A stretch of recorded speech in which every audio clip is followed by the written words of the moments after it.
दोस्तों, स्वागत है आप सभी का एचडी क्लासिक चैनल में। इलाहाबाद हाईकोर्ट आरओ में अभ्यास टेस्ट जो हमारा चल रहा है सामान्य अध्ययन का, आज उसमें होगा टेस्ट नंबर पहला। आप लोग इस टेस्ट को पूरा अच्छे से दीजिएगा, क्योंकि पूरा जो आपका पैटर्न है, जो न्यू पैटर्न है, उस न्यू पैटर्न के आधार पर चैप्टर वाइज हम ये टेस्ट प्रोवाइड करा रहे हैं, क्योंकि कम समय में जो मोस्ट इंपॉर्टेंट चैप्टर होते हैं उनको हम कवर कराने की पूरी कोशिश करेंगे, ताकि वहाँ से सवाल आए हमारा गलत ना हो। तो जो मोस्ट सेलेक्टेड चैप्टर होते हैं, फालतू चैप्टर नहीं कराएंगे, उन चैप्टर पर हम जो है पूरा ध्यान रखेंगे। हमारा पूरा टारगेट है कि 160 आपको लाना ही लाना है, क्योंकि आप जानते हैं 4000 लोग बुला जाएंगे मेंस एग्जाम के लिए। तो आप याद रखिएगा, 160 से कम अगर आ रहा है ना, तो फिर मामला गंभीर हो जाएगा। इससे ऊपर जाएंगे, कम नीचे नहीं आएंगे, ठीक है। तो इस बात का थोड़ा सा आपको ध्यान रखना होगा, ठीक है। चलिए हम स्टार्ट करते हैं। और आज जो हमारा ज्योग्राफी में टॉपिक है, हम आपको बता दें, आज जो हम ज्योग्राफी टॉपिक में कवर करने वाले हैं वो भारत की जनजातियाँ। जो भारत में जो जनजातियां पाई जाती हैं, यहाँ से जो भी सवाल होगा उसे हम कवर करेंगे। कल के लिए आप लोग टॉपिक प्लीज नोट कर लेना, ताकि आप अच्छे से पढ़ के आना। कल हमारा जो टॉपिक है वह है भारत का अपवाह तंत्र, यानी भारत में जो नदियां हैं, जो हमारी उत्तर भारत की नदियां हैं, हम वहाँ से क्वेश्चन कराएंगे। जो हमारी दक्षिण भारत की नदियां हैं, हम वहाँ से क्वेश्चन कराएंगे। तो कल आप लोग इसे पढ़ के आना। आज आप लोग भारत की जनजातियाँ, यहाँ से बनने वाले सारे सवाल को अच्छे से देखिए, ठीक है। बहुत ही प्यारा सा और आसान सा सवाल बन रहा है, एकदम नए पैटर्न पे जो आपका सवाल पूछा जा सकता है, उसी तरीके पर हम आपसे क्वेश्चन करेंगे, ठीक है। कह रहा है कि निम्नलिखित में से कौन सी जनजाति, ठीक है, कौन सी अंडमान निकोबार द्वीप की जनजातियां हैं, ऐसा आपसे पूछ रहा है कि भैया जो अंडमान निकोबार द्वीप है वहाँ की जनजाति कौन सी है। तो यहाँ पे जो आपका राइट आंसर हो जाएगा साथी, वो आपका हो जाएगा हालचू जनजाति। तो इस प्रकार से करेक्ट आंसर आपका कौन सा हो जाएगा, सी हो जाएगा राइट आंसर। हेडिंग डाल दीजिएगा अपनी कॉपी में, भारत की प्रमुख जनजातियां, और इसमें लिखिएगा अंडमान निकोबार में कौन कौन जनजाति पाई जाती है। वहाँ पे जारवा नाम की जनजाति पाई जाती है, हालचू पाई जाती है, ओंजे पाई जाती है, सोमपेन और सेंडलिनी नाम की जनजाति पाई जाती है। यहीं पर अगर आपसे पूछेगा मणिपुरी में, तो ये आपको कुकी जनजाति, मध्य प्रदेश में आप गोंड देख लेंगे, सिक्किम में आप लिम्बू लेप्चा लिम्बूस नाम की जनजाति पाई जाती है, जबकि उड़ीसा में डोंगरिया, बोड़ा, जुआंग, खरिया, खोंड, भूमिज नाम की जनजाति पाई जाती है। यहीं पर हिमाचल प्रदेश में आप देखेंगे गद्दी और भरमौर नाम की जनजाति पाई जाती है। मिजोरम में आप देखेंगे लुसाई, काफी बार पेपर में ये चीज आ चुका है, तो इसे आप प्लीज ध्यान रखना, ठीक है। अगला सवाल करते हैं। कराई एक और जनजाति है जो तमरिया नाम की जनजाति है, का संबंध निम्नलिखित में से किस क्षेत्र से है, यानी भारत के किस जिले से, यानी किस जिले में पाई जाती है आपकी तमरिया नाम की जनजाति। तो यहाँ पे राइट आंसर हो जाएगा साथी, वो आपका हो जाएगा झारखंड, यानी पहला हो जाएगा आपका राइट आंसर, ठीक है। ए हो जाएगा इस प्रश्न का सही जवाब। जरा सा ध्यान रखेंगे, यहाँ पे फिर से वही पॉइंट लिखना है, प्रमुख जनजातियाँ, उसी में नीचे आप लिखते चलेंगे, ठीक है। झारखंड में अगर आप देखेंगे तो यहाँ पे संथाल, बिरहोर, मुंडा, तमरिया और बिरहोर 2 बार हो चुका है, ये जनजातियाँ पाई जाती हैं। गुजरात में अगर आप देखेंगे तो भील और डाफर, ये पेपर में कई बार आता है डाफर, तो इसे आप ध्यान रखेंगे, ठीक है। फिर उत्तराखंड में आप देखेंगे तो जौनसारी काफ़ी चर्चा में रहती है ना। केरल की ये जनजाति आप प्लीज प्लीज प्लीज से याद रख लेना, केरल में चेंचू नाम की जनजाति पाई जाती है, और ये बहुत इंपॉर्टेंट है ना। अरुणाचल प्रदेश और असम, इन दोनों जगह पाई जाती है आपकी डफला नाम की जनजातियाँ। उत्तर प्रदेश में आप जानते हैं भूटिया, यहाँ भूटिया लिखा है लेकिन भूटिया लिखते हैं लोग, भूटिया नाम की जनजाति पाई जाती है, ठीक है। हिमाचल प्रदेश में तो आपने ऊपर देखा गद्दी पाई जाती है। अरुणाचल प्रदेश का याद रखना, अपतानी जनजाति, मिरी जनजाति, डफला, ठीक है, मिसमी, मोनपास और सिरदुंगपेश और खामपतीस नाम की जनजाति पाई जाती है। तो प्लीज 1-2 बार आप इसे जरूर पढ़ना, बहुत जरूरी है, यहाँ से क्वेश्चन पेपर में डेफिनेटली एक आ ही जाता है। अगला कह रहा कि भारत में जो टोडा जनजाति है निम्नलिखित में से किस राज्य में पाई जाती है, टोडा जनजाति, ठीक है। कह रहा कि कहाँ पाया जाता है, और इस सवाल को जरा मोस्ट इम्पोर्टेंट लगाना, क्योंकि पेपर में सीधे टपकेगा, इसलिए इस क्वेश्चन को आप मोस्ट इम्पोर्टेंट लगाओ। और टोडा जनजाति जो आपकी पाई जाती है वो तमिलनाडु में पाई जाती है, ध्यान रखना है, भुलाना नहीं है, तमिलनाडु में पाई जाती है, ठीक है। सी हो जाएगा प्रश्न का राइट आंसर साहब, ठीक है। देखो, अगर हम बात करें टोडा, तो तमिलनाडु में, नागालैंड और असम में रंगवा पाया जाता है, जबकि नागालैंड में आप अंगामी और कोनियाक नाम की जनजाति देखने को पाएंगे। खस नाम की जो जनजातियाँ उत्तराखंड, हिमाचल प्रदेश, जम्मू कश्मीर में पाई जाती है, जबकि भील नाम की जो जनजातियाँ है गुजरात, मध्य प्रदेश, महाराष्ट्र, राजस्थान में पाई जाती है, मतलब कर्नाटक में, मतलब ये कई जगह पाई जाती है। खस हो गया, भील हो गया, ये कई राज्यों में पाई जाती है, ठीक है। मेघालय में आप देखेंगे तो गारो, खासी जनजातियाँ, तीनों पहाड़ियाँ हैं, तीनों वहीं पर जनजाति पाई जाती हैं। छत्तीसगढ़ में आपने देखा गोड, बेंगा, मारिया और अबूढ़ मरिया नाम की जनजाति पाई जाती है। तो प्लीज एक बार इन सबका रिवीजन करना, हालांकि इनमें सबसे इंपॉर्टेंट केवल एक ही है जो आपका है तमिलनाडु, ठीक है। बाकी पर भी 1-2 निगाह जरूर दौड़ा लेना। अगला करा कि भैया निम्नलिखित में से कौन सी अनुसूचित जनजाति है जो कि दीपावली को शोक के रूप में मनाती है। ये भी बहुत रोचक जनजाति है। दीपावली को हम लोग कहाँ राम भगवान आए हैं मनाते हैं, और ये भाई साहब शोक के रूप में मनाती है। या फिर थारू जनजातियां हैं साहब। तो डी हो जाएगा प्रश्न का सही जवाब, यानी राइट आंसर। ठीक है। अगर हम बात करेंगे थारू जनजाति को लेकर के, तो आप जानते हैं यह दीपावली को शोक के रूप में मनाती है। और यह जनजाति कहाँ पाई जाती है, ये पॉइंट काफी इंपॉर्टेंट है, क्योंकि इनका लोकेशन आपसे पूछेगा तो भैया उत्तराखंड, उत्तर प्रदेश और बिहार, इन तीनों राज्यों में पाई जाती है थारू जनजाति। पेपर में कोई भी एक देगा तो मत मानना, जब भी देना तो पेयर में देगा या तो तीनों एक साथ देगा। ठीक है। अच्छा, इन जनजाति में संयुक्त परिवार यानी नानी मौसा काका काकी सब एक परिवार में रहते हैं। ठीक है। जौनसारी जनजाति की बात करेंगे तो भैया ये मुख्यतः उत्तराखंड में पाई जाती है, और यह कृषक जनजाति है, मतलब ये एग्रीकल्चर करती है।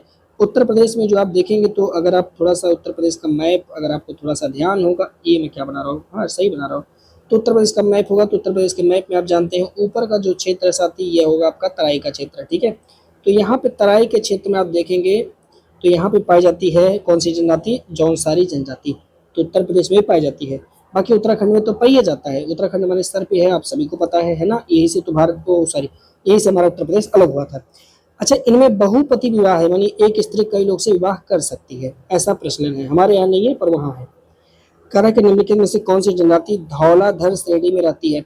आप मुझे बताओ धौलाधर श्रेणी कहाँ पड़ेगा। धौलाधर श्रेणी आपको पता है धौलाधर श्रेणी कहाँ पड़ता है, इसलिए ज्योग्राफी आपको पढ़ना चाहिए अच्छे से, है ना। तो ये धौलाधर श्रेणी में कई जनजातियां पाई जाती है। करा की कौन सी जनजाति पाई जाती है, अबोर, गद्दी, अरुणाचल प्रदेश में, हिमाचल प्रदेश में, है ना। कौन सी इनका हो जाएगा साथी, तो गद्दी हो जाएगा, क्योंकि धौलाधर श्रेणी हिमाचल प्रदेश में पाया जाता है, और वहाँ पे पाई जाती है आपकी गद्दी जनजाति, है ना। तो इस प्रकार से राइट आंसर आपका कौन सा हो जाएगा, बी हो जाएगा, क्योंकि लेप्चा आप जानते हैं साथी ये सिक्किम में पाया जाता है, धौलाधर श्रेणी जो है आपका हिमाचल प्रदेश में है। देखिए, धौलाधर श्रेणी में कई जनजाति पाई जाती है, जैसे कौन कौन, गद्दी जनजाति पाई जाती है, ये तो बार बार पेपर में आता है, भूलना नहीं है। लद्दाखी, जो लद्दाख वाला क्षेत्र है, गुज्जर, बकरावल, लाहौली, बारी, ये सब जो है पाई जाती है जो है हमारी धौलाधर श्रेणी में। गद्दी जनजाति आप जानते हैं, ऊपर हमने चर्चा किया कि मुख्य रूप से कहाँ पाई जाती है, हिमाचल प्रदेश में, और हिमाचल प्रदेश धौलाधर श्रेणी में पड़ता ही है ना। भूटिया नाम की जनजाति आप जानते हैं, ये सिक्किम में पाई जाती है, जो कि ऋतु प्रवास करती है। संथाल नाम की जनजाति ये पूर्वी भारत के राज्य, ध्यान रखना संथाल जो है वो पूर्वी भारत में पाया जाता है। पश्चिमी भारत ऑप्शन में देगा, गलत कर देना, ठीक है। हाँ, पूर्वी भारत में, अब पूर्वी भारत में कौन कौन राज्य आ गया, जैसे मान लिया पश्चिम बंगाल आ गया, और थोड़ा सा नीचे आएंगे तो बिहार तक, फिर झारखंड तक, फिर और नीचे उड़ीसा, आगे चले जाएंगे त्रिपुरा तक। ठीक है। संथाल जो होती है, इनमें जो विवाह होता है उसे ये लोग बोपला या फिर बापला कह के पुकारते हैं। ठीक है। बोडो नाम की जनजाति ये गारो के पहाड़ी क्षेत्र में रहते हैं। टोडा आप जानते हैं तमिलनाडु में रहते हैं, और तमिलनाडु में ही नीलगिरी की पहाड़ियां हैं, ये भैया आपको पता होगा। ठीक है। टोडा जनजाति के लोग बहुपति विवाह प्रथा को मानते हैं। तो भैया कितने बहुपति वाले हो गए, दो लोग हो गए, एक तो टोडा और एक तो कौन सा, कमेंट करके बताइए कि ऐसी दो कौन सी जनजातियां हैं जो बहुपति विवाह को मानती हैं। ऊपर हमने चर्चा किया है, तुरंत वीडियो रोकिए और कमेंट करके बताइए। अगला, निम्नलिखित में से किस जनजाति के द्वारा सरहुल त्योहार, फूलों का त्योहार है, आप जानते हैं सरहुल त्योहार मनाया जाता है, एग्रीकल्चर से रिलेटेड है, ये भी ध्यान रखेंगे। तो सरहुल त्योहार कौन मनाता है, तो कई जनजातियां मनाती हैं, जिनमें उराव, मुंडा, हो नाम की जनजाति पाई जाती है। लेकिन उराव भी नहीं है, मुंडा हो भी नहीं है, तो यहाँ पे मुंडा जनजाति है। ठीक है। तो यहाँ पे राइट आंसर आपका कौन सा हो जाएगा, जनजातियां मनाती हैं, तो बी हो जाएगा आपका राइट आंसर। ठीक है। तो कौन सी जनजाति मनाती है, तो सरहुल त्योहार जो है झारखंड के क्षेत्र में मनाई जाती है। उराव, मुंडा और हो जनजातियां, अब जानते हैं हो आंदोलन हुआ था, मुंडा आंदोलन हुआ था, है ना, तो झारखंड में हुआ था। ठीक है। सरहुल त्योहार मनाते कब है, तो ये मार्च अप्रैल महीने के दौरान मनाया जाता है। यहाँ पे जरा से देखेंगे, घूम करिया उराव नामक जनजाति का सामाजिक संस्था है। यहाँ पे ध्यान ये रखना होगा साथी, ठीक है, कि घूम करिया क्या है, तो एक सामाजिक संस्थान यानी सोशल इंस्टीट्यूशन है। कौन सी जनजाति का, तो याद रखेंगे उराव नामक जनजाति का एक सामाजिक संगठन है जिसका नाम है घूम करिया। ठीक है। एक जनजाति होती है खैरा, आप जानते हैं खैर, खैरा नाम सुने, खैरा खाती यानी कत्था, और जो पनवा में लगा जाता है वही। तो यहाँ पे ध्यान रखेंगे कि एक जो जनजाति होती है साथी, ये होती है खैरवार जनजाति होती है, जो कि कत्था बनाती है, इसी से उनका नाम है। ठीक है। इसीलिए कत्था को खैरा भी बोलते हैं कभी कभी, है ना। उराव जो जनजाति होती है वो कुडूख बोली बोलती है। कई सारे फैक्ट्स हैं इन पॉइंट में, प्लीज आप इन फैक्ट को ध्यान रखना साहब। ठीक है। अगला क्वेश्चन करते हैं, नेक्स्ट क्वेश्चन, निम्नलिखित में से कौन सी जनजाति लोहासुर को अपना देवता मानती है। कौन सी जनजाति है लोहासुर को जो अपना देवता मानती है साहब, ठीक है। तो एक जनजाति है, इसका नाम है अगरिया नाम की जनजाति। तो डी हो जाएगा प्रश्न का आपका सही जवाब हो जाएगा, यानी राइट आंसर हो जाएगा, ठीक है। अगरिया जनजाति की बात करेंगे तो भैया ये अगरिया जो जनजाति है ये लोहासुर को अपना देवता मानती है। और देखिएगा तमरिया या तमरिया जनजाति कहाँ पाई जाती है, तो ये जनजाति झारखंड और उड़ीसा क्षेत्र में पाई जाती है। तो ये थोड़ा ध्यान रखना, तमरिया लिखेगा या तमरिया लिखेगा और पूछेगा कहाँ पाई जाती है, तो बताना झारखंड और उड़ीसा में। अंगामी जनजाति की बात करेंगे तो यह मुख्यतः कहाँ पाई जाती है, नागालैंड का जो जिला है सॉरी राजधानी है कोहिमा, तो वहीं पर पाई जाती है, ठीक है। एक सवाल आता है कि भैया जो हार्नबिल महोत्सव है ये कौन सी जनजाति मनाती है। हालांकि जब हम उत्सव महोत्सव नृत्य पढ़ाएंगे तो भी वहां चर्चा करेंगे, लेकिन यही जान लीजिए कि हार्नबिल महोत्सव यह जो है अंगामी लोग मनाते हैं, नागालैंड में मनाते हैं, अंगामी नाम की जनजाति मनाती है, ठीक है। एक और जनजाति है कोयंक जनजाति, ये मुख्यतः नागालैंड में पाया जाता है, ठीक है। और ये जो जनजाति है एक उत्सव मनाती है जिसका नाम है लाओ ओंगमो फसल उत्सव। तो अगर गलती से आपसे पूछे कि लाओ ओंगमो फसल उत्सव कौन से राज्य से संबंधित है, तो जवाब होगा नागालैंड। कौन सी जनजाति मनाती है, तो आपका जवाब होगा कोयंक जनजातियां, ठीक है साहब। अगला क्वेश्चन करते हैं, सन्यासी विद्रोह के संदर्भ में निम्नलिखित कथनों पर विचार कीजिए तथा नीचे दिए गए कोड से सही विकल्प का चयन कीजिए। आज हम जो इतिहास वाले सेशन में कवर करने वाले हैं वह जो होगा साथी 1857 की पहले की क्रांति। आपसे नोट कर लेना, 1857 के पहले की क्रांति। यहाँ से जो सवाल आएंगे, यहाँ से जो सवाल बनेंगे वो हम पढ़ेंगे। इसे कम से कम 2-3 बार आपको याद करना पड़ेगा, तब याद होगा। कल जो हमारा टॉपिक होगा इतिहास वाले पार्ट से, उसमें हम लोग क्या पढ़ेंगे, तो याद रखिए कल हम लोग जो पढ़ने वाले हैं वह सिख आंदोलन पढ़ेंगे, सिख संप्रदाय के बारे में पढ़ेंगे टोटल। यहाँ से सवाल बनाएंगे संप्रदाय, और इसके साथ साथ मराठा साम्राज्य। मराठा साम्राज्य यहाँ से जो भी प्रश्न बनेगा 10, 15, 12, 14 कोई गिनती नहीं है, वहां से उतने क्वेश्चन, यानी इन दोनों चैप्टर को कल हम खत्म करेंगे। एक दिन में एक चैप्टर खत्म किया जाएगा। 60 दिन है साथी, है ना हमारे पास। 20 दिन में 4-4 सब्जेक्ट में कवर करा रहा हूँ। 20 दिन में आप देखना, आपको लगेगा कि 50% सिलेबस 60% कवर है ना।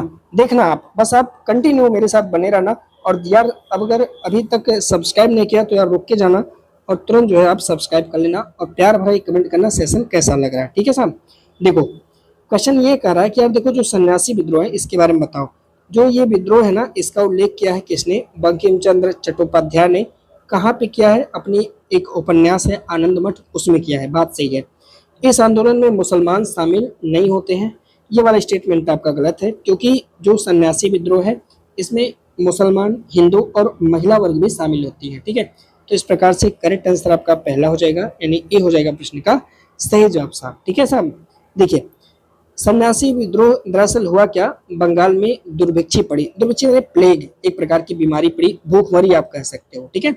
भूखमरी पड़ी तो, लेकिन हुआ क्या, समय था साथी 1763 का। और आप समझ सकते हैं कि बंगाल में 1763 में घमासान युद्ध चल रहा है, लड़ाइयाँ हो रही है ना, बहुत सारे इशू चल रहे हैं उस टाइम, ठीक है।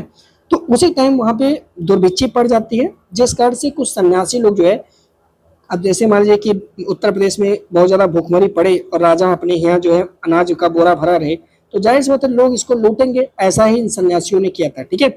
तो ये घटना आपको याद रखना होगा। इस घटना के बारे में एक पर्सन है, एक लेखक हैं जिनका नाम है बंकिम चंद्र चटर्जी, यानी बंकिम चंद्र चट्टोपाध्याय। इन्होंने ही वंदे मातरम को लिखा था। इन्होंने अपना उपन्यास आनंद मठ जारी किया और आनंद मठ में इस विद्रोह के बारे में चर्चा किया कि भाई सन्यासी नाम का कोई एक विद्रोह हुआ था, ठीक है। यहाँ पे ध्यान रखना होगा, इस विद्रोह में एक महिला है जिनका नाम है देवी चौधरानी, और इन्हीं देवी चौधरानी के ऊपर भी बंकिम चंद्र चट्टोपाध्याय जी ने एक पूरा उपन्यास लिख डाला हुआ है। इस बात को ध्यान रखेंगे साहब, है ना। इस आंदोलन में हिंदू और मुसलमानों की समान भागीदारी है। देखिए हिंदू भी शामिल है और मुसलमान भी शामिल है, अतः इस आंदोलन को हम फकीर आंदोलन भी कहते हैं, ध्यान रखिएगा। आंदोलन से संबंधित प्रमुख व्यक्ति कौन कौन से थे, ये पॉइंट थोड़ा इंपॉर्टेंट है। इसमें मजनून शाह, चिराग अली, मूसा शाह, भवानी पाठक, सरला देवी चौधरानी जैसी महिलाएं शामिल थी, ठीक है। अगला कह रहा है कि निम्नलिखित में से कौन सा सही सुमेलित नहीं है। एक तरफ विद्रोह दिया है और दूसरी तरफ दिया हुआ साथी कि वह विद्रोह किस समय हुआ था। बहुत ही प्यारा सवाल है। तो यहाँ पे ध्यान रखना होगा, पोलीगर जो विद्रोह साथी ये 1795 में होता है, ना कि 1805 में। तो पोलीगर विद्रोह यहाँ पे आपका सही सुमेलित नहीं है, तो इस प्रकार डी हो जाएगा आपका राइट आंसर। बाकी विद्रोह की हम चर्चा करते हैं। जैसे देखिए, बात करेंगे हम सन्यासी विद्रोह, तो आपने देखा 1770 से 1820 तक हुआ था। मैदानपुर या घाल भूमि में विद्रोह हुआ था 1766 से 1774 के बीच में। मोआ मारिया का विद्रोह हुआ था 1769 से 1805 में।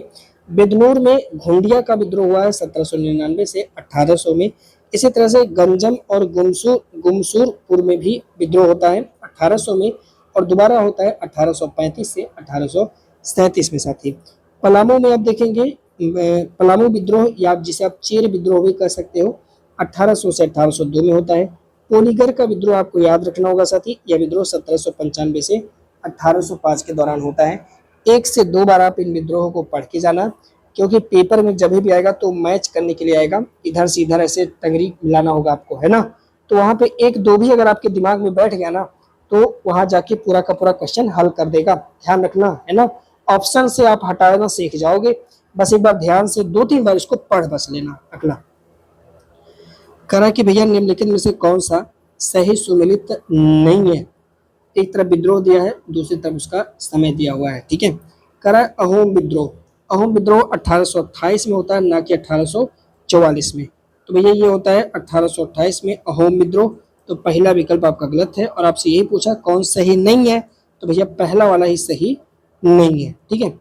बाकी अन्य विद्रोह की चर्चा करते हैं। एक तो बेलूथम्पू का विद्रोह हुआ 1808 से 1809 में। परलकी मेड़ी का विद्रोह हुआ 1813 से 1834 में। पायकों का विद्रोह हुआ 1817 में। बघेरा विद्रोह हुआ 1818 से 1820 में। अहोम का विद्रोह हुआ 1828 में। सूरत में नमक विद्रोह, और इसे आप लगाना मोस्ट इंपॉर्टेंट, पेपर में आएगा ना तो हम पता है क्या मार देंगे, हम मार देंगे पेपर में, आपको बताए उस समय 1830 सॉरी 1930 जब गांधी जी नमक सत्याग्रह करेंगे ना, तो हम वो वाला विकल्प मार देंगे और ऐसे की तैसे हो जाएगा। तो भैया सूरत में जब कहेगा नमक विद्रोह, तब थोड़ा सा यहाँ पे रुक जाना और 1844 मार के आना, गलती बहुत हो जाएगा, यहाँ पेपर में बहुत गलत होता है, ठीक है, ध्यान रखना। अगला देखेंगे, गडकरियों का विद्रोह कब होता है। साथ ही गडकरी का जो विद्रोह होता है वो 1844 से 45 में। सावंतवाड़ी में विद्रोह कब होता है, 1844 से 1859 में। बहावी आंदोलन में 1830 से 1861 के बीच में विद्रोह किया जाता है साहब। अगला, निम्नलिखित में से कौन एक बहावी आंदोलन से संबंधित नहीं थे, यानी बहावी आंदोलन से कौन संबंधित नहीं है, ये आपसे पूछ रहा है। तो इनायत अली, बिलायत अली, टीटू मीर, बाबा जी अहिरकर, ये इनका संबंध नहीं है बहावी आंदोलन से, ठीक है। बहुत अच्छा है, बहुत प्यारा क्वेश्चन है, ठीक है, ध्यान रखिएगा। बाबा जी अहिरकर इनसे रिलेटेड नहीं है। अब कुछ पर्सनालिटीज को आपको याद रखना होगा, अभी तक तो डेट याद रखना, तो पर्सनालिटी पक्का पेपर में आता है। जैसे पलामू विद्रोह यह भूखन सिंह के नेतृत्व में किया गया था। ऐसे ही पोलीगर का जो विद्रोह हुआ वो कट्टा बोमन्ना नायकन पकड़े नहीं जाते, एक राजा साहब गद्दारी करते हैं तब ये बेचारे पकड़े जाते हैं, है ना। ऐसे पायकों का विद्रोह बक्सी जगबंधु विद्याधर। ऐसे ही अहोम का विद्रोह गोमधर कोनवार, धनंजय बोरगोहान, जयराम खरगरिया, फूकन, ये सारे लोग थे इसमें, ठीक है।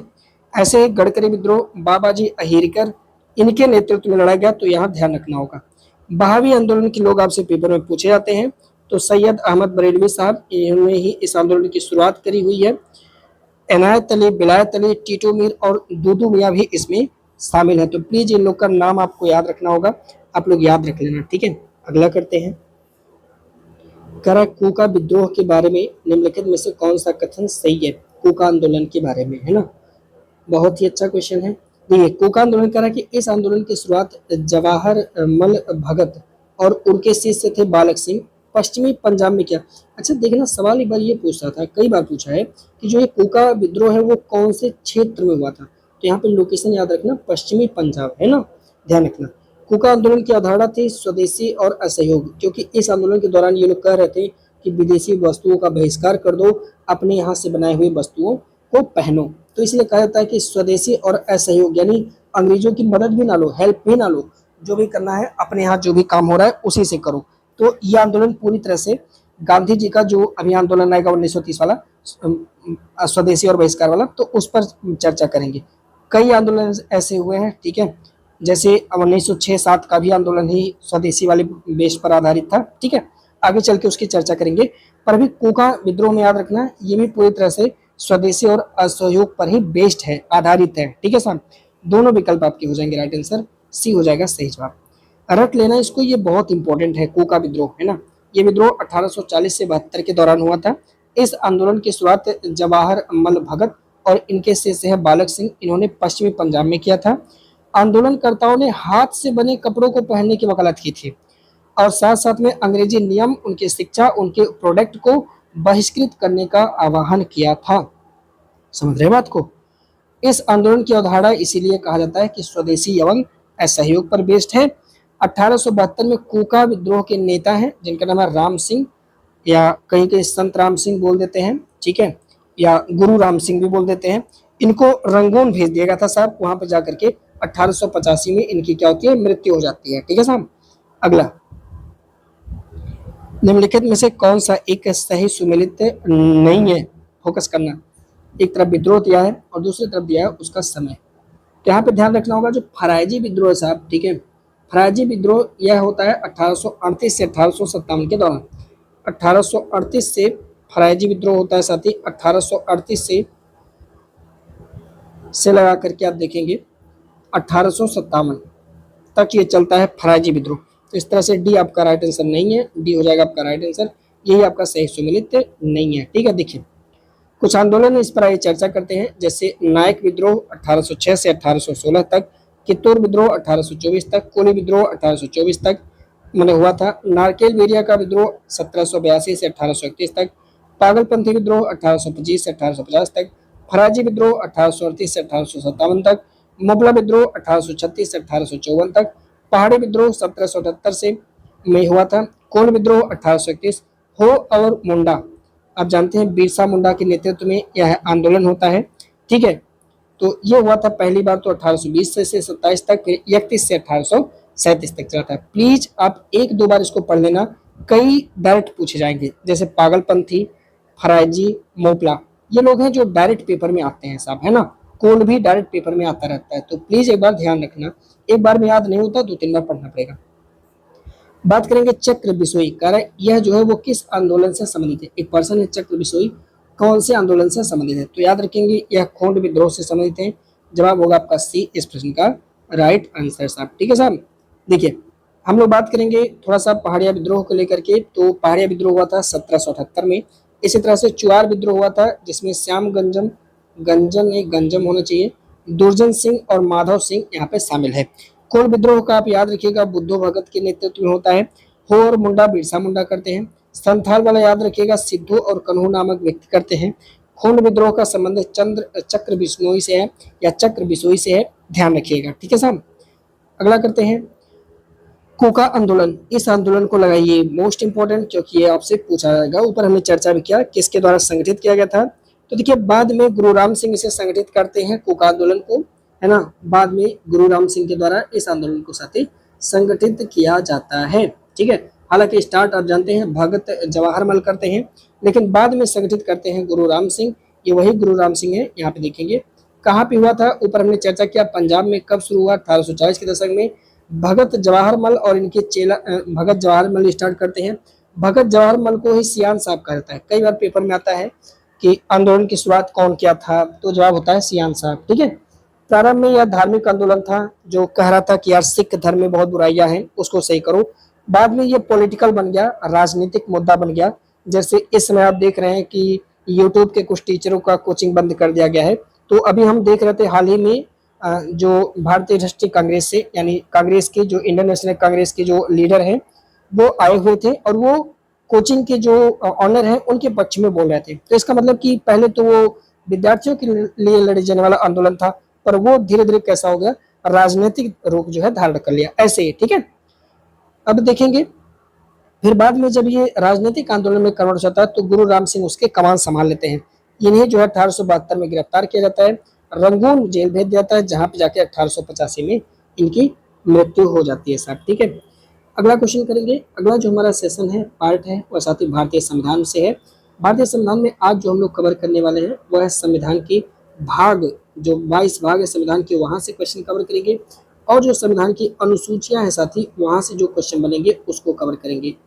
जरूरी है कि कल आप लोग क्या पढ़ के आएंगे, तो आप लोग कल संविधान सभा को पढ़ के आएंगे, यहाँ से क्वेश्चन हम आपको पूछेंगे, ठीक है, संविधान सभा के सवाल कराएंगे, और साथ साथ में जो हमारे इंडियन कॉन्स्टिट्यूशन की विशेषता यानी संविधान की विशेषता, यहाँ से जो भी सवाल बनेगा उसे हम यहाँ पे कवर कराने वाले हैं।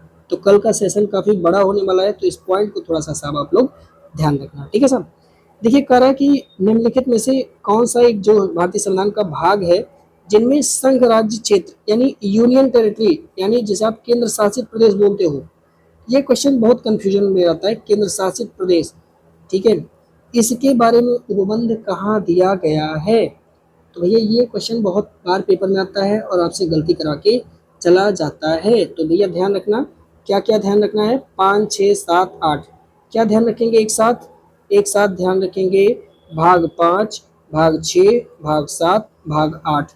तो इनमें से भाग 7 जो है वो निरसित कर दिया गया है, अब जो है ये अस्तित्व में नहीं है। बाकी भाग 5 में क्या दिया गया है, भाग 5 में याद रखेंगे, भाग 5 में संघ सरकार के बारे में है, संघ सरकार के बारे में। भाग 6 में कौन है, राज्य सरकार के भाग में। भाग 8 में क्या है, तो यूनियन टेरिटरी के बारे में। तो भैया 5, 6, 8 आपको याद रखना होगा। तो कौन से भाग में संघ राज्य क्षेत्र के बारे में है, भाग 8 में है। प्रश्न का जवाब होगा आपका कौन सा, बी हो जाएगा राइट आंसर। भाग और अनुसूचियां ध्यान रखना, अनुसूची 5 मत कर देना, ये भाग है, भाग 5 में संघ, भाग 6 में राज्य सरकार, भाग 7 निश्चित है, भाग 8 में यूनियन टेरिटरी के बारे में दिया गया है। तो चलिए देख लेते हैं, एक बार आप जल्दी जल्दी इसको रिमाइंड कर लीजिए, आपको याद होगा भारतीय संविधान की भाग 1 में जो हमारा संघ है और जो उसके राज्य क्षेत्र हैं, यानी कहने का मतलब कि हमारे 28 राज्यों के बारे में दिया गया है, और साथ में जो हमारे संघ शासित प्रदेश है उनके गठन इत्यादि के बारे में पहले भाग में है, अनुच्छेद 1 से 4 तक। दूसरा जो सिटीजनशिप है, नागरिकता है, उसके बारे में है, अनुच्छेद 5 से 11 तक। तीसरा फंडामेंटल राइट यानी मौलिक अधिकार के बारे में है, अनुच्छेद 12 से 35 तक। चौथा राज्य के नीति से तत्व के बारे में है, अनुच्छेद 36 से 51 तक। 4 क ये बाद में जोड़ा गया था, याद रखेंगे, मौलिक कर्तव्य है जो कि अनुच्छेद 51 क के बारे में है। भाग 5 संघ में है, अनुच्छेद 52 से 151 तक। सब कुछ पढ़ेंगे डिटेल में, टेंशन नहीं लेना, ठीक है। भाग 6 में अनुच्छेद 152 से 237 तक है, राज्य के बारे में। भाग 7 निश्चित किया गया। भाग 8 में संघ और राज्य क्षेत्र या कह लीजिए केंद्र शासित प्रदेश या कह लीजिए यूनियन टेरिटरी, इससे संबंधित है 239 से 242। एक बार में याद नहीं होगा, प्लीज 2, 3, 4 बार इसका रिवीजन करके जाना, ठीक है साहब। अगला निम्नलिखित में से कौन सा विषय है जो सही सुमेलित नहीं है। एक तरफ दिया है भाग और दूसरी तरफ दिया है उसके बारे में कौन सा उपबंध है। भाग 9 में जो हमारे पंचायतें होती हैं उनके बारे में उपबंध किया गया है। भाग 10 में जो बताया गया जो दल बदल कानून है जिसे आप लोग एंटी डिफेक्शन लॉ बोलते हो, उसके बारे में दिया गया, बात सही है। भाग 11 में संघ तथा राज्यों के मध्य संबंध, सेंट्रल स्टेट रिलेशनशिप, उसके बारे में दिया गया है, ठीक है, संघ तथा राज्यों के मध्य संबंध के बारे में दिया गया है। भाग 14 के अधिकरण के बारे में दिया गया है, ठीक है। हाँ जरा सा ध्यान रखिए, यही गलती हो जाता है साहब, क्योंकि दल बदल कानून ये अनुसूची में दिया गया है और ये है भाग आपका, तो ये आपका है 10वीं अनुसूची, 10वीं अनुसूची। हाँ यहीं पर गलती होती है साहब। अनुसूची कौन सी, तो अनुसूची नंबर 10, उसमें एंटी डिफेक्शन लॉ के बारे में दिया गया है, ना कि भाग 10 में दिया गया है। तो यहाँ पे यही गलती आपसे हो सकती है, इसीलिए मैंने हूं में हूं मिलाया, पर ध्यान रखना भाग 10 है ना कि अनुसूची 10, ठीक है साहब। तो बी वाला आपका हो जाएगा गलत यहाँ पे, ठीक है। अब आप सुनिएगा भाग 9, 10 क्या है। भाग 8 तक आपने पढ़ लिया। भाग 9 में दिया गया है जो हमारे पंचायत है, तो ये तो मूल संविधान में था, ठीक है, पंचायत के बारे में। 9 के बाद में जोड़ा गया नगर पालिका के बारे में। 9 ख ये भी हालांकि बाद में जोड़ा गया था। 9 ख जो सहकारी समितियां होती हैं, कोऑपरेटिव कमेटी, इनके बारे में है, और अनुच्छेद भी इनका याद रखना, पर इनके हम डिटेल में पढ़ाएंगे तो चिंता मत करिए, है ना। भाग 10 अनुसूचित और जनजातीय क्षेत्र, समझ में आ रहा है, इसको लगाना स्टार क्योंकि कंफ्यूजन करेगा। भाग 11 में आप जानते हैं संघ तथा राज्य जो हमारा इंटर स्टेट रिलेशनशिप है, संघ राज्य क्षेत्र के मध्य जो रिश्ता है उसके बारे में चर्चा हम लोग करेंगे संविधान के भाग 11 के तहत। ये सब आपको रटना पड़ेगा, कोई ऑप्शन नहीं है। अगला इसको लगाइए, इंपॉर्टेंट पेपर में देखने को मिल सकता है चाहे जोने रूप में, है ना। करा कि भारतीय संविधान का निम्नलिखित में से कौन सा भाग ट्रिब्यूनल जो हमारे अधिकरण होते हैं, ठीक है, जैसे आप जानते हैं central administrative tribunal, state administrative tribunal. कभी कभी आईएएस पीसीएस लोग भी गलती करते हैं, मैं कभी कभी कह रहा हूँ, अरे वो लोग हमेशा गलती करते हैं, हमेशा घुसखोरी करते हैं, हमेशा घोटाला करते हैं, दर घोटालेबाज है साहब लोग, है ना। तो इनके लिए बना है साहब सीएटी और एससीटी। तो सेंट्रल एडमिनिस्ट्रेटिव ट्रिब्यूनल और स्टेट एडमिनिस्ट्रेटिव ट्रिब्यूनल, तो इस तरह के कुछ और भी ट्रिब्यूनल्स होते हैं, अधिकरण होते हैं, ठीक है। जैसे नेशनल ग्रीन ट्रिब्यूनल एनजीटी अधिकरण, इनके पास कुछ पावर होता है, ठीक है। तो ऐसे ही इसी को हम बोलते हैं अधिकरण।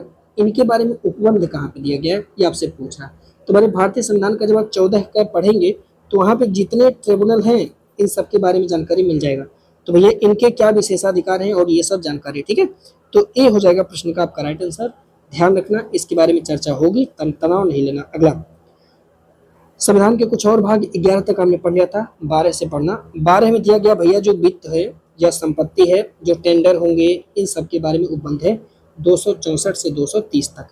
भाग 13 में कहा गया कि भारत के राज्य क्षेत्र के भीतर कैसे व्यापार करेंगे, वाणिज्य कैसे होगा या फिर आवागमन समागमन कैसे होगा, ये अनुच्छेद 301 से 307 तक। ईयर 264, इसे थोड़ा सा सही करना, क्या 264 से 300 के, ओ हो 230 कहाँ से आ गए, इसे सही कर लेना प्लीज प्लीज, सही कर लेना, टाइपिंग की गलती। 300 कै कर लीजिएगा। जो लोग पीडीएफ ग्रुप ज्वाइन किए हैं वो लोग भी प्लीज इसको सही कर लेना, है ना। और बाकी मैं पीडीएफ में अपडेट करवा दूंगा, पर आप लोग प्लीज प्लीज प्लीज सही कर लेना, ठीक है साहब। 300 कै है, ध्यान रखिएगा, ठीक है। भाग 13 बात करेंगे भारत के राज्य क्षेत्र के भीतर इन सब की चर्चा 301 से 307 तक। भाग 14 में बात करेंगे जो 308 से 323 तक। भाग 14 कै में बात करेंगे 323 कै से 323 ख तक है, जिसमें ट्रिब्यूनल के बारे में दिया गया। भाग 15 में निर्वाचन के बारे में 324 से 329 कै तक। भाग 16 में कुछ वर्गों के संबंध में विशेष उपबंध 330 से 342 तक में दिया गया साहब, ठीक है। अगला, निम्नलिखित में से कौन सा एक तरफ संविधान के भाग दूसरा विषय सही सुमेलित नहीं है। भाग 17 में राजभाषा दिया गया, सही है। भाग 18 आपात इमरजेंसी है, सही है। भाग 19 मिसलेनियस है, ये भी सही है। भाग 20 अस्थायी संक्रमणकालीन विशेष उपबंध, क्या ये बात सही है साहब, ठीक है। तो मुझे तो अंतिम वाले में बहुत शक्का हो रहा है, पूरा संदेह हो रहा है, क्योंकि आप जानते हैं भाग जो 20 है उसमें कॉन्स्टिट्यूशनल अमेंडमेंट के बारे में है, संविधान संशोधन के बारे में है। तो इस तरह से ये वाला आपका गलत हो जाएगा, तो डी हो जाएगा आपका राइट आंसर, सही, ठीक है साहब। देखिए अब हम बात करते हैं 17 को लेकर के। तो 17 में राजभाषा के बारे में दिया गया ऑफिशियल लैंग्वेज 343 से 351 तक। 18 में आपात उपबंध 352 से 360 तक। 19 में प्रकेट दिया है मिसलेनियस 361 से 367 तक। 20 में संविधान संशोधन है 368। 21 में अस्थायी संक्रमणकालीन विशेष उपबंध दिया गया है 369 से 392 तक। 22 में आप जानते हैं संक्षिप्त नाम प्रारंभ हिंदी में प्राधिकृत पाठ, इन सब के बारे में 393 से 395 अनुच्छेद। तो इस तरह से आप जानते हैं भारतीय संविधान में 22 भाग हैं, इन पे चर्चा हमने कर लिया। पर अगर आपसे डायरेक्ट पूछे कितने भाग हैं तो आप बताएंगे 25, क्योंकि जो अमेंडमेंट वाले हैं ना, जैसे आप देखेंगे कि 9 क 9 ख, ठीक है, 9 क 9 ख, और फिर इसी तरह से 14 क। तो आप इन तीनों को जोड़ेंगे तो 22 + 3 कितना हो जाएगा, 25 हो जाएगा, ठीक है। इस वजह से कभी कभी पेपर में 25 पूछ लेता है, ध्यान रखेंगे। आगे हम बढ़ेंगे अनुसूचियों से, जो हमारी 12 अनुसूचियां हैं वहां से भी कुछ सवाल आते हैं। जैसे पहला क्वेश्चन, भारतीय संविधान की दूसरी अनुसूची में निम्नलिखित में से किसके वेतन से संबंधित उपबंध नहीं दिया गया है। तो भैया याद रखेंगे, पहली बात तो दूसरी अनुसूची में वेतन है। पहली अनुसूची में क्या है, पहली अनुसूची में जो भारत के संघ और राज्य क्षेत्र हैं उसके बारे में उपबंध दिया गया है, ठीक है साहब। तो पहले में उपबंध दिया गया है, दूसरे में वेतन के बारे में दिया गया है। वेतन किसका किसका, तो यहाँ पे याद रखें कि मुख्यमंत्री महाधिवक्ता का वेतन नहीं दिया गया है, डी हो जाएगा प्रश्न का राइट आंसर। अब जरा सा इस पूरे लिस्ट को याद रखिए, किसका किसका वेतन दिया गया है दूसरी अनुसूची में। तो जो हमारे राष्ट्रपति हैं, राज्यपाल हैं, इनका वेतन दिया गया है। लोकसभा के अध्यक्ष और उपाध्यक्ष का वेतन, राज्यसभा के सभापति उपसभापति का वेतन, विधानसभा के अध्यक्ष और उपाध्यक्ष का वेतन, विधान परिषदों के भी सभापति उपसभापति के वेतन, यहाँ तक कि उच्चतम न्यायालय और उच्च न्यायालय के जो न्यायाधीश साहब होते हैं उनका भी वेतन, भारत के नियंत्रक महालेखा परीक्षक का भी वेतन इसमें दिया गया है। राज्य सरकार का यहाँ कोई रिश्तेदार नहीं है, ध्यान रखिएगा। ठीक है साहब। अगला, भारतीय संविधान के तीसरी अनुसूची में निम्नलिखित में से किस पदाधिकारी के शपथ या प्रतिज्ञापन का उपबंध नहीं दिया गया है, प्रारूप नहीं दिया गया है। आप जानते हैं जब भी भारत में कोई पदाधिकारी पद ग्रहण करता है तो शपथ लेता है, तो एक पूरा ड्राफ्ट तैयार होता है, उसी के आधार पे वो बोलते हैं। ठीक है। कई कई बार तो मैं देखा हूँ, अभी बिहार का जब मैं देख रहा था, वहाँ के जो बिहार विधानसभा चुनाव, तो लोग शपथ पत्र नहीं पढ़ पा रहे थे। वो बताइए, ऐसे ऐसे ज्ञानी लोग को हम लोग चुन लेते हैं, पता नहीं कैसे चुन लेते हैं दोस्तों। हमें शर्म आनी चाहिए, है कि नहीं है। मतलब कोई ऐसे पर्सन आप सोच के समझ के देखिए, जिस संविधान को डॉक्टरों ने बनाया, डॉक्टर बी आर अम्बेडकर जैसे लोगों का आप हम कितना वैल्यूएशन करते हैं। साथ में आप देखेंगे तो जितने भी लोग थे हमारे कॉन्स्टिट्यूशनल असेंबली में, सबके आगे डॉक्टर शब्द अधिकांशतः लोगों के सामने लग रहा था। आज तब सोचिए हमारा इंडिया कैसा था, उस समय आप कल्पना कर सकते हैं कि कोई डेवलपमेंट नहीं है, कुछ नहीं है। और आज जब सब कुछ विकसित हो गया है, तो हम अपने इस संविधान को, जिसे इन महान विभूतियों ने लिखा है, उसे संशोधन करने की शक्ति किसे दे दे रहे हैं? इन गधा गधम्बड़ लोग को दे दे रहे हैं, जिनके पास बेसिक नॉलेज भी एकदम जीरो के बराबर है। हम लोग क्या कर रहे हैं, पूरा पावर अब इन्हें दे दे रहे हैं कि इतने महान लोग जो संविधान बनाए हैं उसमें ये लोग अमेंडमेंट कर दे रहे हैं अपने हिसाब से। तो ये इनकी गलती नहीं है, ये हम लोग की गलती है। अपने घर वालों को समझाइएगा, शिक्षित समाज को चुने ताकि चीजें बेहतर हों। आगे बढ़िए। शपथ या प्रतिज्ञापन का उपबंध नहीं दिया गया। अच्छा, केकर शपथ ना दिया हुआ तीसरी अनुसूची में। तो पहले में क्या था, संघ राज्य क्षेत्र, दूसरे में क्या मिला, वेतन, है ना, तीसरे में क्या मिला, शपथ का प्रारूप। तो इनमें देखिए भारत के जो राष्ट्रपति हैं और जो उपराष्ट्रपति हैं, जो राज्यपाल हैं, इनका जो है शपथ जो है अलग अलग तरीके से होता है। अगर आप भारत के राष्ट्रपति के शपथ का प्रारूप देखेंगे तो भारतीय संविधान का जो अनुच्छेद 60 है, इसमें जो हमारे प्रेसिडेंट है ना, राष्ट्रपति, इनके लिए जो है शपथ का प्रारूप दिया गया है। इसी तरह से आप देखेंगे आर्टिकल 69 में, तो जो हमारे वाइस प्रेसिडेंट है ना, वाइस प्रेसिडेंट है, ये शपथ लेंगे कैसे, वो दिया गया है। ठीक है। इसी तरह से आर्टिकल 159 में आप देखेंगे तो जो हमारे गवर्नर है ना, वो शपथ कैसे लेंगे, वो प्रारूप यहाँ पे दिया गया है। तो प्लीज आप ध्यान रखना। देखिए तीसरी अनुसूची में कौन कौन लोग हैं जिनके शपथ के बारे में दिया गया है। तो पहली बात, संसद के जितने भी सदस्य होंगे वो लोग शपथ लेंगे। तीसरी अनुसूची में इसके बारे में प्रारूप दिया गया है। जितने भी संघ के मंत्री बना दिए जाएंगे वो लोग, चाहे उच्चतम न्यायालय हो चाहे उच्च न्यायालय हो, जितने भी न्यायाधीश हैं उनकी शपथ का प्रारूप तीसरी अनुसूची में है।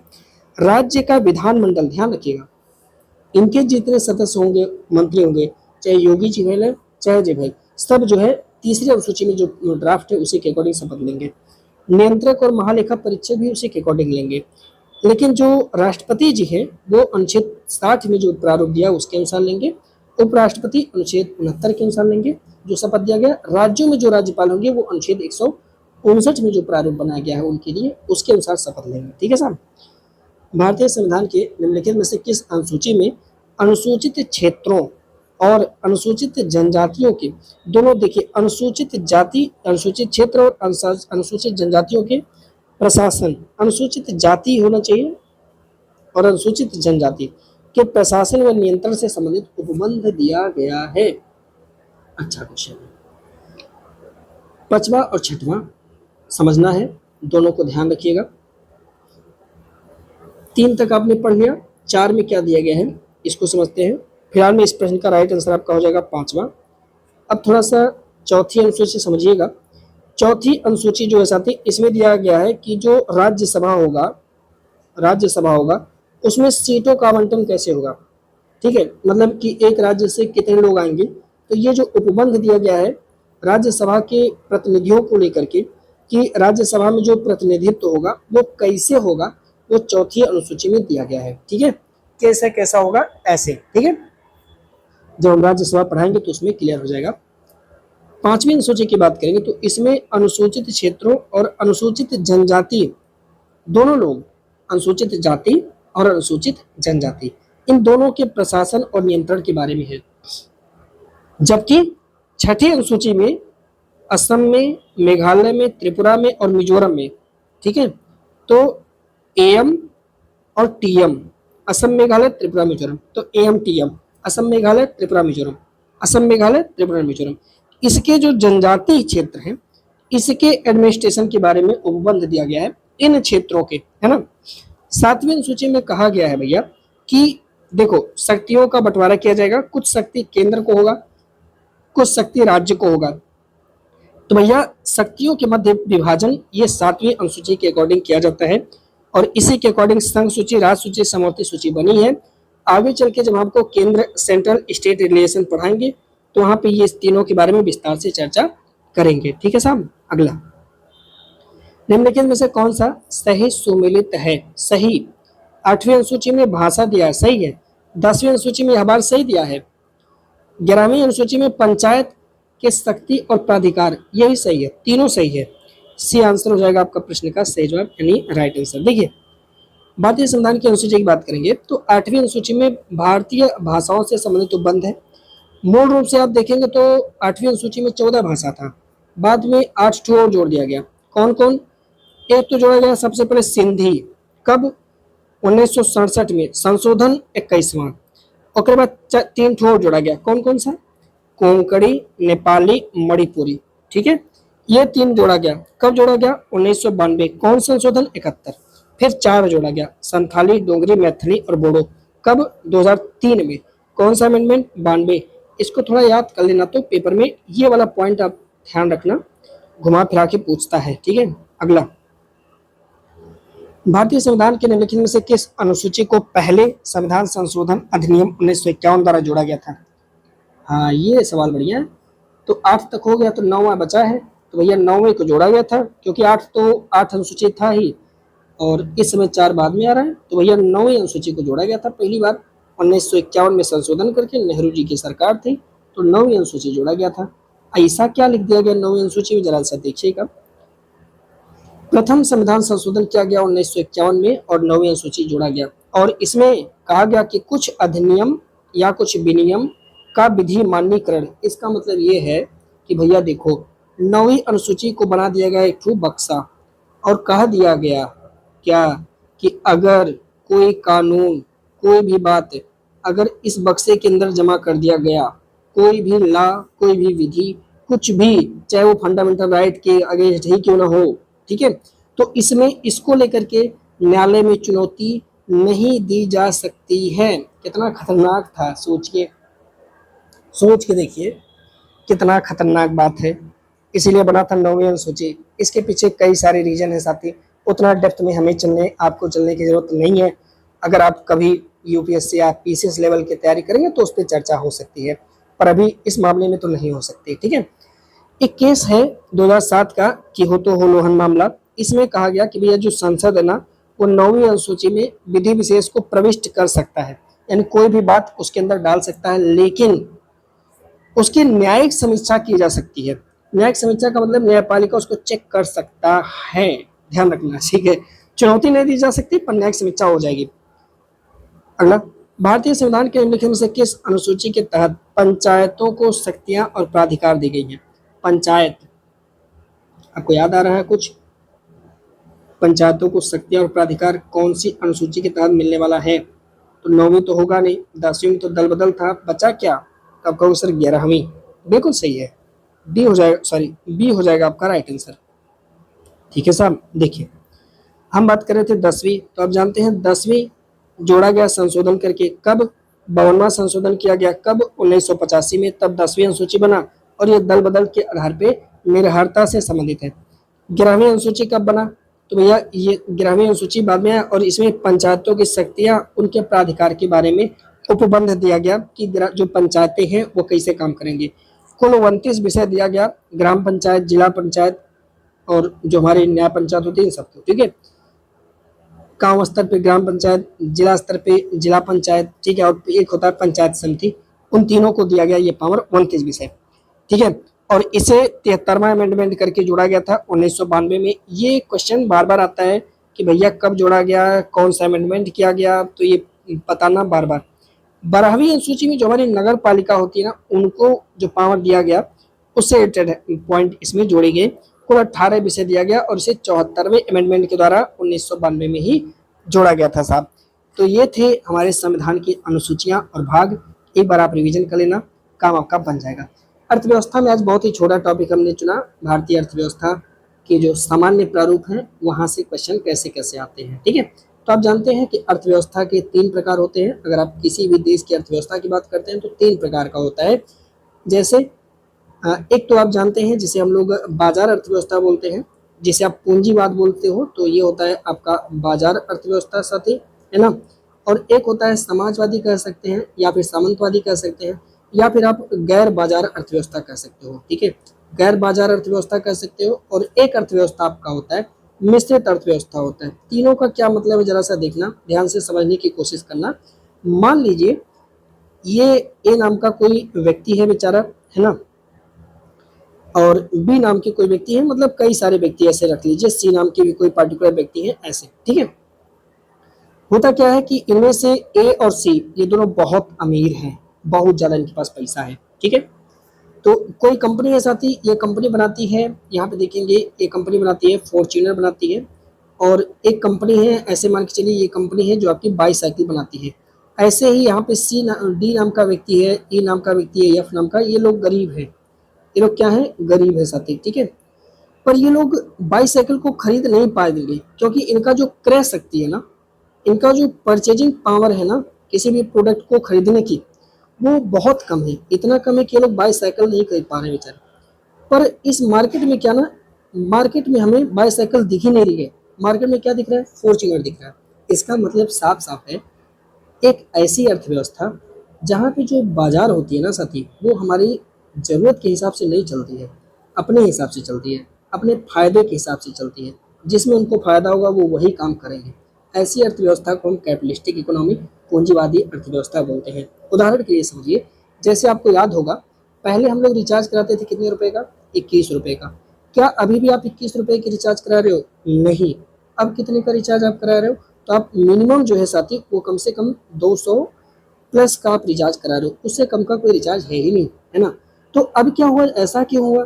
ऐसा इसलिए हुआ क्योंकि मार्केट में आ गई मोनोपोली। जितनी हमारी और कंपनियां थी, और उदाहरण के लिए टेलीकॉम, ठीक है, टेलीनार, टाटा डोकोमोको, ये कंपनियां, रिलायंस की कंपनियां, रिलायंस का सिम था, ये सारे सिम क्या हो गए, बैन कर दिए गए। गवर्नमेंट की पॉलिसीज इतनी गंदी हो चुकी, ठीक है। तो ऐसे ही एक पूंजीवादी अर्थव्यवस्था ऐसी अर्थव्यवस्था होती है जिसमें सिर्फ मुनाफा देखा जाता है। तो पूंजीवादी अर्थव्यवस्था में उन्हीं उपभोग वस्तुओं का उत्पादन करते हैं जिनकी बाजार में क्या होती है, डिमांड होती है। आपकी जरूरत के हिसाब से नहीं चलते हैं।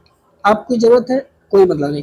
अगर 100 लोग हैं, इनमें से 50 लोग गरीब हैं, भूख से मर रहे हैं, और 50 लोग अमीर हैं, तो भैया अमीरों का पेट पहले भरो, गरीब मर जाने दो। समझ रहे मेरी बात को? ऐसा पूंजीवादी अर्थव्यवस्था में उत्पादित वस्तुओं का विभिन्न व्यक्तियों के बीच वितरण उनकी आवश्यकताओं के अनुसार नहीं होता है। जैसे अमेरिका और आप चले जाइए ना, तो वहाँ पे मार्केट बनाते हैं। हाँ, पूंजीवादी अर्थव्यवस्था में आप देखेंगे तो ये लोग थोड़ा सा हमेशा एक नई सोच की तरफ बढ़ते हैं, इसीलिए तो अमेरिका बहुत विकसित रहता है। जापान हो गया, जापान में सिंगापुर की अर्थव्यवस्था ऐसी है, ठीक है, पूंजीवादी है, अमेरिका की भी है, ठीक है। इसमें उत्पादन और कीमतें ये कौन तय करता है? निजी स्वामित्व वाले बैंक व्यक्ति तय करते हैं।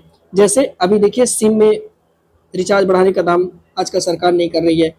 तेल का जो दाम है साथी, जो मतलब एडिबल ऑयल है अडानी बिलमार का, देखिए इस समय तो इस तरह से आ रहा है अडानी बिलमार लिख करके, वो अपना तय कर लेते हैं, ठीक है साहब। तो इस तरह से ये वाली अर्थव्यवस्था के बारे में सारा स्टेटमेंट आपका सही है। इसमें उत्पादन और कीमतें निजी स्वामित्व वाले जो व्यवसायी होते हैं उन्हीं के बीच में तय होता रहता है, वो चलता रहता है। बिल्कुल सही है, डी आंसर हो जाएगा प्रश्न का राइट आंसर, ठीक है। नेहरू जी के सामने विकल्प था साथी उस समय, लेकिन नेहरू जी इस पर नहीं गए। वो जानते थे कि ऐसा कर देंगे तो लोग फिर से लूट खाएंगे भारत को, है ना। पर इस समय भारत की जो इकोनॉमी है, मुझे समझ में नहीं आ रही कैसी इकोनॉमी बना रही है सरकार, क्या चाहती है सरकार। खैर, पूंजीवादी या बाजार अर्थव्यवस्था में आप ध्यान रखिएगा कि जितने भी यहाँ पे जो अर्थव्यवस्था है, इनमें उपभोक्ता वस्तुओं का उत्पादन होता है, जिनका बाजार में क्या होता है, डिमांड होता है। आपकी जरूरत के हिसाब से यह अर्थव्यवस्था नहीं चलती है। पूंजीवादी अर्थव्यवस्था में उत्पादित वस्तुओं का विभिन्न व्यक्तियों के बीच में वितरण उनकी आवश्यकता के अनुसार नहीं होता है, मुनाफे के अनुसार होता है। जितना मुनाफा मिलेगा वही चीज वो लोग बनाएंगे, है ना। इसमें उत्पादन और कीमतें निजी स्वामित्व वाले माने प्राइवेट के हाथों में रहता है। अमेरिका और सिंगापुर की अर्थव्यवस्था आप देखेंगे तो वो जो है पूंजीवादी अर्थव्यवस्था का उदाहरण है, बाजार अर्थव्यवस्था इसे आप कहते हो, ठीक है। भारत में मिक्स्ड इकोनॉमी है, तो मिश्रित अर्थव्यवस्था में क्या होता है, मिश्रित वाले जो समाजवादी होता है सेकंड नंबर पे, समाजवादी में कुछ चीज़ें सरकार के हाथों में होता है। जब जैसे नेहरू जी आए थे तो बहुत सारी चीज़ें बहुत सारी अपने हाथों में ले रखे थे ताकि जनता के ऊपर बर्डन ना पड़े। यही कारण है कि भारतीय राष्ट्रीय कांग्रेस के पास आज पैसा नहीं बचा है, क्योंकि ये लोग बहुत सोच समझ के लोगों के हितों के बारे में सोचते थे। यही कारण है कि आज बर्बादी की राह पर है। समाजवादी में क्या होता है, सरकार बहुत सारी चीज़ों को अपने पास रख लेती है। जैसे आप देखेंगे बहुत सारी योजना सरकार चलाती थी समाजवाद को लेकर के, महात्मा गांधी फलाने ढकाने, रूरल एम्पावरमेंट, खाना बचाओ बेटी बचाओ, बहुत सारी स्कीम लॉन्च करी लोग, है ना। तो ऐसा था, पर ये भी बहुत दिन तक भारत में नहीं चलाए। भारत में अंतिम में आकर के आप देखेंगे तो जब हमारे यहाँ जब एलपीजी रिफॉर्म होता है 1990 के दशक में, तब जो है हम मिक्स्ड इकोनॉमी की तरफ बढ़ जाते हैं और भारतीय अर्थव्यवस्था मिश्रित अर्थव्यवस्था का एग्जाम्पल बन जाता है। इसमें क्या होता है, दोनों लोग काम करते हैं। इसमें पब्लिक सेक्टर का भी काम करता है, यानी जो गवर्नमेंट पब्लिक सेक्टर है, यानी जो हमारे पीएसयू है, ये भी काम कर रहे हैं, और जो प्राइवेट सेक्टर है ये भी काम कर रहे हैं साथ। यानी गवर्नमेंट सेक्टर प्राइवेट सेक्टर दोनों लोग मिलकर काम कर रहे हैं।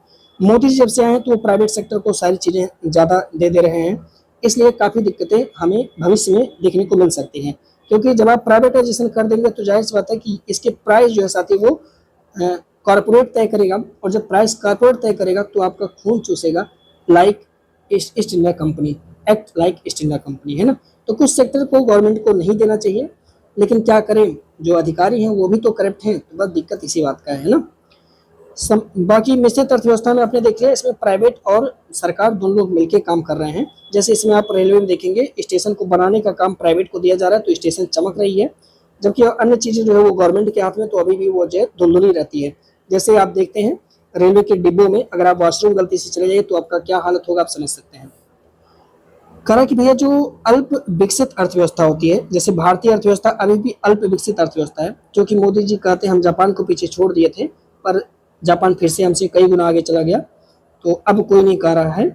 पर अल्प विकसित अर्थव्यवस्था के क्या एग्जाम्पल होते हैं, हमारे यहाँ पर कैपिटा इनकम यानी प्रति व्यक्ति आय कम है, और जिस भी देश की प्रति व्यक्ति आय कम होगी उस देश की अर्थव्यवस्था अल्प विकसित अर्थव्यवस्था कहलाएगी। भारत में ये चीज़ देखने को मिल सकता है। पूंजी निर्माण की हमारे यहाँ निम्न दर है, ठीक है, यानी हमारे यहाँ कैपिटल बनाने की चीज़ें नहीं है हमारे पास, है ना। जनता के लिए कुछ ज़्यादा अवेलेबल नहीं है, और अगर है भी तो इतना सारा प्रोपेगेंडा फैला दिया गया है कि क्या ही पूछा जाए साहब, ठीक है। बहुत दिक्कतें गवर्नमेंट कर रही है साहब, है ना। अगला, निम्न आस्त्रातीत अनुपात हमारे यहाँ पाया जाता है, सही है। तृतीय क्षेत्र में अधिक कार्यबल शक्ति का होना, नहीं, ये रीजन नहीं है, क्योंकि प्राथमिक क्षेत्र में हमारे यहाँ अधिक कार्यबल है। प्राथमिक क्षेत्र में कृषि में, तो कृषि में ज़्यादा लोग रहते हैं, इसी कारण से हमारे यहाँ जो है प्रॉब्लम क्रिएट हो रहा है। तो ये वाला पॉइंट छोड़ दीजिए, बाकी तीनों पॉइंट, अरे नहीं, ये निम्न आस्त्रातीत ये भी नहीं हो सकता साथी, क्योंकि ये दोनों पॉइंट है, यानी पहला और दूसरा पॉइंट आप इसको दे दीजिए राइट आंसर, पहला हो जाएगा आपका राइट आंसर, ठीक है। निम्न आस्त्रातीत अनुपात हमारे यहाँ नहीं है, ठीक है, ये कोई रीजन नहीं है अल्प विकसित अर्थव्यवस्था होने का। ये दोनों फंडामेंटल ये दोनों बेसिक रीजन है। देखिए, अल्प विकसित अर्थव्यवस्था कहलाएगा कोई भी अर्थव्यवस्था कब कब कहलाएगा अल्प विकसित अर्थव्यवस्था, पहला पॉइंट, जब उस देश में पर कैपिटा इनकम कम होगा, जब उस देश की जो लाइफ एक्सपेक्टेंसी जीवन निम्न जीवन स्तर होगा। अब आप देखिएगा, जब आप कभी भी एचडीआई पढ़िएगा, ठीक है, तो एचडीआई रिपोर्ट में आप देखेंगे मानव विकास सूचकांक, ह्यूमन डेवलपमेंट इंडेक्स, तो उसमें आप देखना कि जीवन स्तर के हिसाब से भारत की रैंकिंग क्या है, पर कैपिटा इनकम के हिसाब से भारत की रैंकिंग क्या है, तो आपको समझ में आएगा कि भारत अल्प विकसित अर्थव्यवस्था वाला देश है। हमारे यहाँ जनसंख्या वृद्धि खूब दबा के हो रहा है ना, बेरोजगारी अल्प रोजगारी ऊंचे स्तर पे है, तो भारत कैसा है, अल्प विकसित है। कृषि क्षेत्र में अभी भी लोग बहुत पड़े हैं, 60%, मोदी जी चिल्लाते रह जा रहे हैं, कुछ नहीं हुआ। पूंजी निर्माण की दर निम्न है, आय की विषमता हमारे यहाँ कोट कोट के देखने को मिलती है। अगला सवाल, कौन सी विशेषता भारतीय अर्थव्यवस्था को विकासशील की श्रेणी में दर्शाती है, मतलब कि हम अभी डेवलप कर रहे हैं। कृषि मुख्य व्यवसाय है हमारे यहाँ, प्रचंड बेरोजगारी है, मानव पूंजी में निम्न गुणवत्ता है, प्रोटीन, ये तो कोई मतलब नहीं है। तीनों कारण है जो बताती है कि अभी भी हम विकासशील की श्रेणी में आते हैं, और जिंदगी भर आएंगे जब तक ये लोग बनिया लोग नहीं जाएंगे तब तक, मतलब जब तक चोर लोग नहीं देश से जाएंगे, और देश से चोर कभी नहीं जाएंगे। भारतीय अर्थव्यवस्था की क्या भैया विशेषता है, हमारे यहाँ एग्रीकल्चर में ज़्यादा लोग हैं, कृषि प्रधान अर्थव्यवस्था है, अभी भी लोग खेती खूब कर रहे हैं। पूंजी निर्माण कुछ नहीं है, जनसंख्या बढ़ा रहे हैं, औद्योगिक में हम लोग इंडस्ट्रियल रेवोल्यूशन में पिछड़े हैं, हमारे यहाँ टेक्नोलॉजी कुछ नहीं है, मछली मारने का कटिया बना था बस, उसके बाद कुछ नहीं बनता है। आयात पर हम पूरी तरह से अभी भी निर्भर हैं, है ना। देख रहे हैं तेल थोड़ा सा आना बंद हुआ तो सांस फूल गई लोगों की। योजनाओं पर सरकार खूब रुपया व्यय करता है, करोड़ों करोड़ों रुपया, और ये कोई योजना नहीं कंप्लीट होता है। तो यही सब कारण है। रूढ़िवादी परंपरावादी समाज की कुछ भी हो जाए वटवा तो हम उन्हीं दे में फलाने के, चाहे भले हमारे देशवा छिन्न हो जाए, ये वाली जो कॉन्सेप्ट है लोगों की, ये भी कहीं ना कहीं हमारी अर्थव्यवस्था को गड़बड़ बनाती है। और जो लिटरेसी रेट कम है, निरक्षरता है, ये तो एक मेन कारण है ये साहब, ठीक है। सबसे बड़ा कारण निरक्षरता। देश की वृद्धि में निम्नलिखित में से कौन एक अनार्थिक कारण है? अनार्थिक कारण है, अनार्थिक तत्व पूछ रहा है। तो दो तरह से तत्व होते हैं, एक तो आर्थिक, एक तो अनार्थिक। तो सामाजिक व्यवहार कैसा, ये तो कोई इकोनॉमी से संबंधित है नहीं।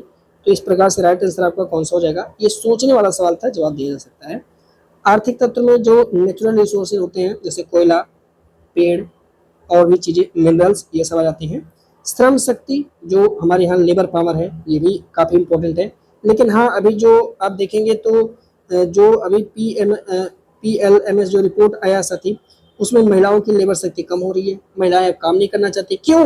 क्योंकि कार्यस्थल पर हो रहा लैंगिक उत्पीड़न, सरकार इसको रोक नहीं पा रही है। महिलाएं जो है दबोच ली जा रही है, बेचारी रोड पर दबोच ली जा रही है, और चलाओ इंस्टाग्राम साहब, है ना। इन सब की वजह से दिक्कत आ रही है साहब, है ना। तो ये रिपोर्ट बताता है। जनसंख्या, आप जानते हैं हमारे यहाँ बढ़िया, ये जनसंख्या भी रोल प्ले करती है। पूंजी निर्माण, तकनीक, नवाचार, पूंजी उत्पादन पद, ये सब है। अनार्थिक कारण में सामाजिक घटक फालतू में, धार्मिक घटक फालतू होते हैं, राजनीतिक कोई मतलब नहीं है, अंतर्राष्ट्रीय घटक में, वैज्ञानिक घटक, ये भी अनार्थिक तत्व में आते हैं, आर्थिक तत्व में नहीं आते। ठीक है साहब। तो ये रहे आज के क्वेश्चन। उम्मीद करता हूँ आपने बहुत कुछ सीखा होगा। तो दिल से यार मेरे लिए एक लाइक जरूर करना और साझा जरूर करना और कमेंट करके बताना कि आपको ये सेशन कैसा लगा। मिलते हैं आपसे कल, तो अच्छे से पढ़ के आना। वंदे मातरम।